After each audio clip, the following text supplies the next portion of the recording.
So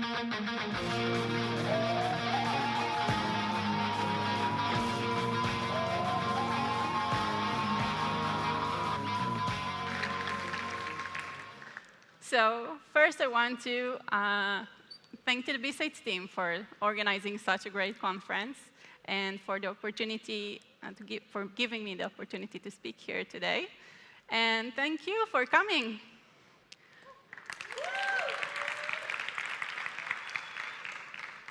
So nice to meet you. I'm Oryan. I really love Windows internals and reverse engineering. So we're going to have some fun today. And generally learning new things. I recently joined the Akamai team as a security researcher. That's my team. My team mostly do vulnerability research, malware research, and many kinds of research, basically. Before that, I was a low-level researcher and developer at Symantec, protecting from Active Directory attacks. So usually, I'm detecting malware, but today we'll take the attacker's point of view. Now let's say we want to take over the world. And in order to do so, we want to load and execute our code on a certain process. Now, when processes often need to load their code, additional code on demand. And in order to do so, they can call the WinAPI function load library. This function not only loads it to the memory, but does some more extra work behind the stage, so in order for the code in the library to run successfully. For example, it might change the right memory permissions according to the different sections inside of it. It can resolve some relative addresses inside that the library code uses. And it does many, many other work preparation before it finally executes the library entry point. Now, let's say that as the attackers, we somehow gained access to this process, to the ability to run a certain code, tiny, tiny payload on this process.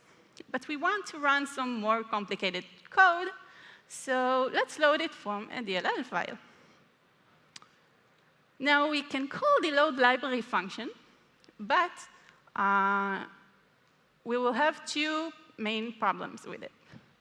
First, it is monitored by antiviruses, EDR products, so it might get blocked or raise an alert.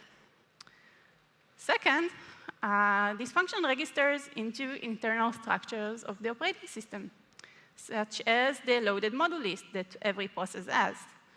So it might be a bit too loud or noisy if we want to hide ourselves. What we can do is implement our own function that will be pretty similar to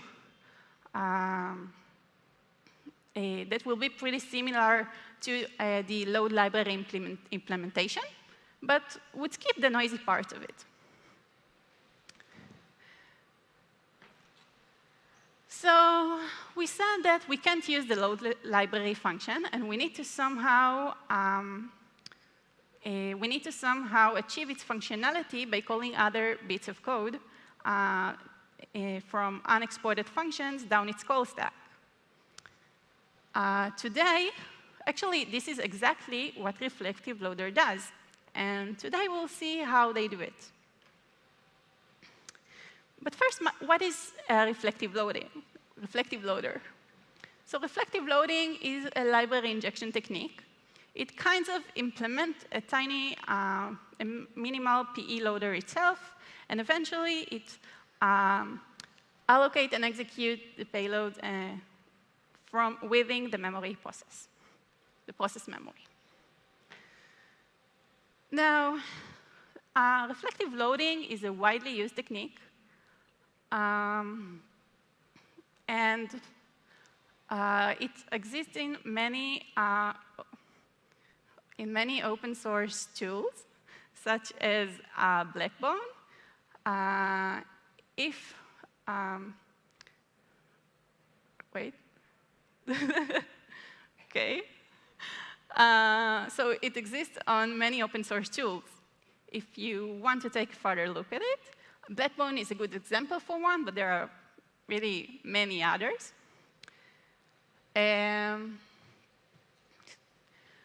This function is a function from the Backbone source code. I simplified it a bit so we can see easily the function that it looks for. And every get pattern function name basically holds how it implements, how it search for the unexported functions in memory. Today, we'll focus on the first function there, the LDRP handle TLA's data. But notice that this choice is completely arbitrary. You can use any other function. You can use this search method that we'll see today in order to locate any other unexported functions you wish to find. But first, what are exported functions? Well, function addresses inside the DLL are often changes if the DLL had some changes between different Windows versions. They usually do. So in order to overcome this, every module holds a table that maps between the function addresses, the function names, and their addresses in memory. This is a table called export table, and these functions are called exported functions. Unexported functions are all the functions that don't appear in this table, so we have to look for it ourselves. Now, while we can use exported functions both statically, just importing inside of our code the library and then just calling the function, leaving the address resolving part to the compiler, or by dynamically get the process, the function address in memory using the get proc address WinAPI function. With unexported functions, we can, since they don't appear in this table. So how can we locate them ourselves? Now, it is very important to understand this part.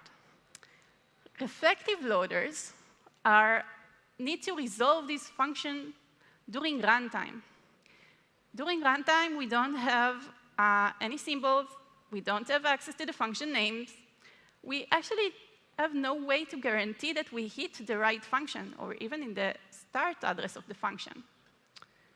So we need to do a lot of research in advance. We need to do some homework in order to tell it how we want to find it, how can we find it, and be really sure that this is the right address.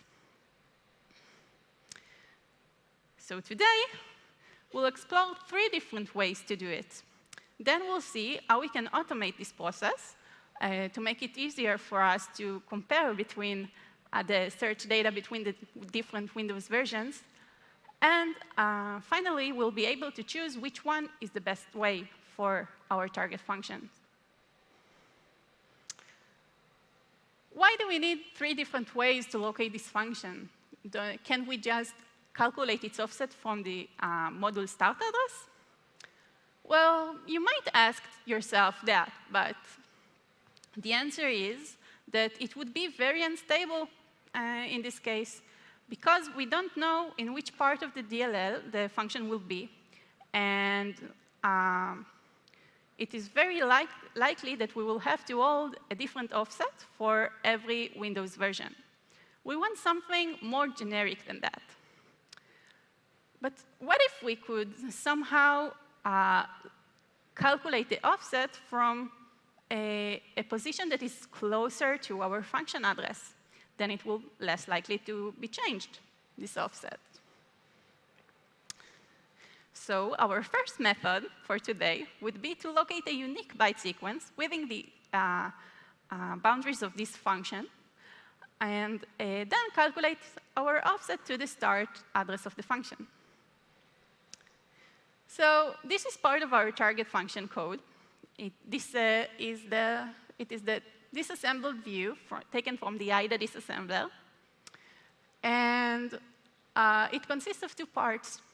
There is the instructions part, and there is the actual byte representation of it in memory. Now, let's take a look at these commands, which and their byte sequence, which I assure you it is unique.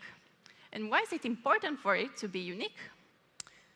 Well, we want to avoid false positives. If we will have this byte sequence in multiple locations on the DLL, we might hit the wrong function or the wrong address. So it is very important for it to be unique. Now, let's say we locate this byte sequence address inside the memory, so it's pretty close to the start address of the memory. And then all we have to do is to decrease from it the offset to the start of the function. So our formula in this case would be to locate a unique byte the byte sequence address, which in this case would be this address. Then we'll be able to decrease from it its offset, which in our case would be 46 for this Windows version. And finally, we'll get this address, which is happen to be the function address. I started my way as an automation developer, so it was only natural for me to try and automate all this process. So let's see how we can automate it. So this is IDA, the view, IDA main window.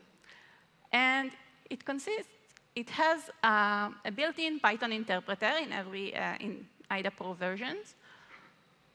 And it's an actual Python interpreter, just as we know it. And we can run commands inside of it, which is pretty helpful, and we'll see today why. We also have two other options for running Python scripts on IDA. We have the script command, which is an interface that allows us to run multi-line Python commands. And we can also import code from Python files or export what we wrote there to script files. And we can also run it and getting the outputs inside of our Python interpreter. Another option is if you already have a prepared script, you can just run it using the script file. Now, how can we automate our search process? We said that we have to locate the unique byte sequence address. And then we want to validate that we hit the right address. Because we are doing it before, and we are doing only the preparations now, we have IDA symbols, and we can know what the function address using its name. So we said that we are calculating our function address using this byte sequence address and decreasing from it the offset. And eventually, we want to make sure that we hit the right function. So we'll compare it to this output from this function, which is an IDA API function that allows us to locate a function using its name. Then all we have to do is to print the right message, whether we found it or not. Once we run it, we see that we successfully found our function using the search data. So that's cool. Now, we want to be able to run it on multiple files, because we don't want to manually run it for every Windows version, right? There are too many. So how can we do it? Actually, we can use IDA and Python again. How? So IDA allows us to run script from a command line. We don't have to open the DLL file with the GUI, and we can easily automate it. There are two arguments which are relevant for our case. A is for autonomous mode, and S is for running script, which in our case would be IDA Python script. This is how the command should look like. Now we can use this command line feature to write another Python script, and then iterate all the DLL files from every Windows version, and run it using the command line. So we will have to adjust our script first to be able to run from a command line. So it will take its argument from the command line, and instead of printing it to the built-in interpreter, we will have to save our results into a file. We also have two IDA API functions. One allows us to wait until the DB and all the symbols are loaded successfully. And the other one just exits gracefully from the IDA.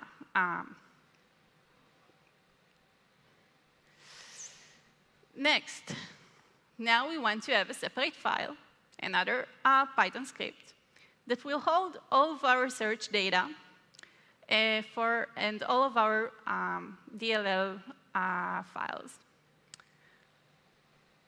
The search data consists of the byte sequence address and its offset, just like we saw. And now we'll want to open a file with the relevant address and everything for our output. And then we will just iterate every file, and we'll execute the CMD command. After we run this script, this is the results that we get. We see that we successfully found, using this search data,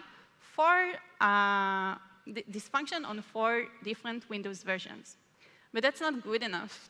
We still have 5 Windows versions that we couldn't find our function using this search data. So we have to somehow fix this search data. We said that it consists of byte sequence and an offset, right? So one of them is probably wrong. The question is, which one of them? So we'll go back to our script, and this time we can add a function that will allow us to debug it. And this time, if we won't find the sequence, the byte sequence address, we will print the right message. If we did find the byte sequence address, then the offset might be wrong. So let's try to recalculate it and see what is the right offset. So I ran this file. I took the latest Windows version that it didn't work on. And now it says that it found the byte sequence address. It didn't print any message, any error message on it. But it said try with offset 44. So OK, let's try to change our code. All the other functions, all the other Windows versions that we couldn't locate our function on, and see what happens. So these were our first results. And this time, we got these results. So as you see, we found our target function on 2 other Windows versions. So that's a progress. But we still have those 3 Windows versions that it didn't work on. So again, let's try to run our script and see what went wrong. And this time, we see that it couldn't find the byte sequence. So we, again, have to look for another unique byte sequence. And then try to run our script again. And this time, we already found all of our Windows versions. So we can sum this method up with that we have three different combinations in order to locate our target functions on our target function on all these Windows versions. So the pros for this method would be that it is the closer that we get to our function, the more likely the offset, the less likely that the offset would change. But what if we have no byte sequence, no unique byte sequence inside this function addresses or boundaries? And this leads me to the next method that we have to locate this function. So we can still locate a unique byte sequence, but we can try to locate the unique byte sequence of the function call. So this is the function that calls our target function. And this is the call instruction that calls our target function. This instruction consists of two parts. There is the call instruction, represented by E8, and it's followed by an offset to the start address of our function, which is relative to the end of this call instruction. But, OK, why not search for the byte sequence of the call instruction? Actually, I can assure you this byte sequence is probably really not unique. It is probably widely used, and we need to find something which we can assure it is a unique byte sequence, remember? But we can take a look at these commands, these instructions prior to this call. And actually, this is the parameters preparation before the call that it passes to our function. So if their byte sequence is unique, we can try and look for this one, for this address, then adding to it the byte sequence length, and eventually take the relative offset from there and find our way to our target function. So our formula in this case would be, we'll still have to locate the byte sequence address. We'll still have to add an offset now, the byte sequence length in this case. And now we also have a new offset that we just found that we have to add to our formula. So let's say that the byte sequence address in this case would be this address. Then we will add to it the byte sequence length, which is 11 in this case. But we also have to add the offset length, because we said that the offset is relative to the end of this call instruction. Then we'll add to it this offset that we just found. And eventually, we'll get this address, which is our target function address. And if you remember, that's exactly the address that we previously saw. So that's good. We have two different ways to locate the same function. Now, how can we automate this? So it should work pretty similar to the first method, right? Because we only added one tiny detail. So we'll still look for the sequence address. Then we will have to find the call address, extract from it the offset, and compare it to our function address, taking from the symbols, because we're in IDA and we're offline. So that's good. Then all we have to do is add a tiny flag that will call the right search function. So that's easy. And now we'll go to our second script, and we will have to hold another list that will hold all the search data for the second method. So this time it will look like this, pretty similar to the first one. And now we'll just change the output file to a different name so we can differentiate between the outputs. Now I ran this script, and this is the results that we got. We see that the byte sequence is pretty similar, but it still has some tiny changes. And this time we could divide our search data into 2 groups. So that's good. That's more consistent than the first method that we saw. That's a progress. OK, so what are the pros of this method? Well, it doesn't count on really random bytes. It counts on the function signature, which is less likely to change. Of course, that nothing is sure. But again, what if the byte sequence address of this parameter preparation is not unique? So I kind of get tired of relying on byte sequences address and uniqueness, and so I try to look for another method. And this leads me to our third and last method, which is to locate an indirect function call using its exported function and going down the call chain. And then once we get our function offset from the call instruction, just like we saw in our second method, we will be able to reach our function address. So again, this is the function that calls our target function. And if by now we focused on the byte representation, now I want us to focus on the actual instructions. But before that, let's zoom out for a second. We have our target function and the function who calls it.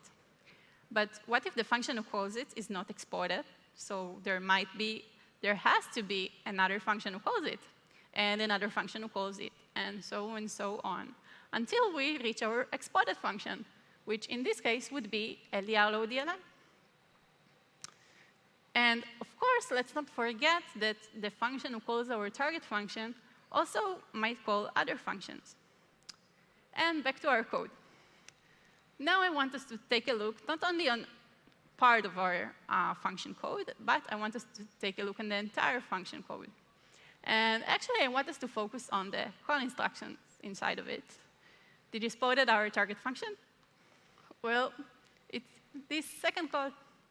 So if we'll step into the second call of this target, of the function who calls our target function, we can add to it the offset, just like we did on the previous method again, and find our target function.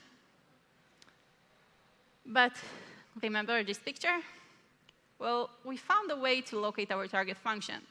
But what about the function who calls it? And what about the function who calls the function who calls us? And so on and so on. So let's take a look. The answer is exactly the same, by the way. Let's take a look on the call flow, at the call flow. And this is our exported function. This is the DLL function, just like we saw on the picture. If we step into the second call instruction inside of it, we'll get to this internal function. Then we'll step into the third call. Then we'll step into another call and another call. And this one also should probably already look familiar, because this is the target who calls, the function who calls our target function. So if we'll go down this call chain, we'll have a way to locate our function without using any byte sequence addresses. Once we found the function address, we can call it from we can simply call it from our memory, from our code. So now let's take a look how we can automate it. This one is a bit different than the first two methods. So we can write another script or add another function or whatever works for you.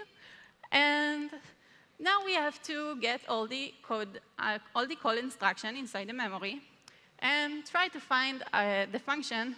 Try to find the function and get its index. Then we said that we have to look for it for the entire chain. So we'll have to hold the list of every caller and callee couples call chain. So we will be able to calculate all this process. Then we will just iterate it and execute, of course, the same function. If we will print the result to the Python interpreter, this is the result that we get. But now let's see how this method works compares to other Windows versions. So now we will go back to our second script, the one that runs on multiple DLLs, and we will take care of the output file and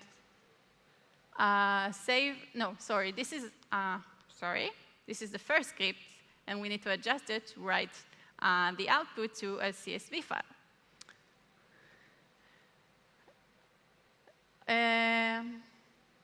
Then we will iterate only the DLLs. We don't have extra data in this case. And this is the output that we will get after running it on all the Windows versions.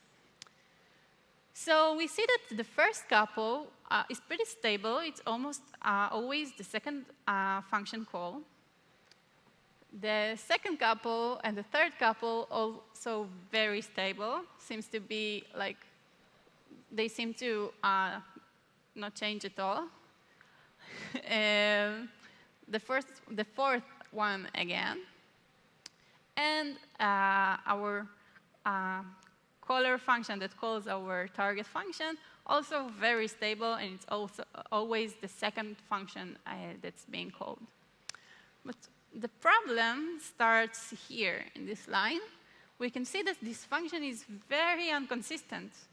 It's also, both the function index is changed, and also the amount of the call instruction inside of this function are also often changed.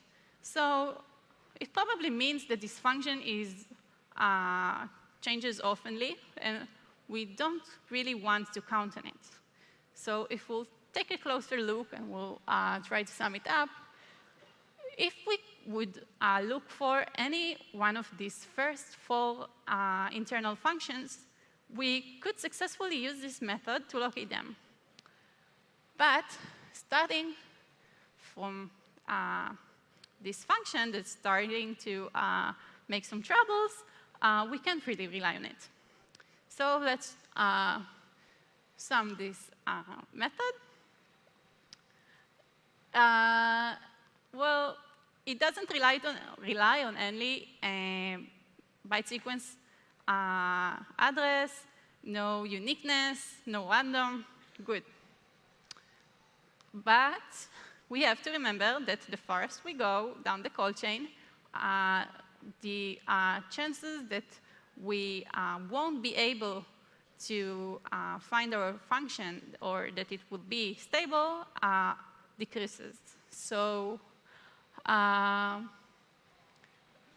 it is better for us to use this method to locate functions that are closer to the export function. Also, it relies on other functions that don't really relate to us, so that's also not so good. And now let's talk about the stability between all these versions. We add the byte sequence address and calculate from it the offset to the start function. We saw that it has 3 combinations, but we had better options using 2, so we had better options. The direct function call using locating the byte sequence address of the parameters preparation went pretty great. We had only 2 search data tuples. And eventually, we also saw that the last method of going down the function call chain could also be successful, but we prefer, we can't really rely on it. So we had 3 different ways to locate this function. And for our target function, the best way to locate it, as we saw, according to the result that we just got, The best way to locate it is the direct function call. But it is very important to say that there is no right or wrong method here, because as you can see, it can really change between different functions, and it very depends on what is the target function that you're looking for. So my conclusion is use the automation for every target function you're looking for in order to find the best way that suits your needs. Now we have not one, but 3 different ways to locate unexported functions. Again, use the Python scripts to find what's better works for you. Oh, and that's a great question, Waldo. Well, of course you can try it at home if you wish to try and learn more about it. You can use any one of these resources, which is a very good point to start with.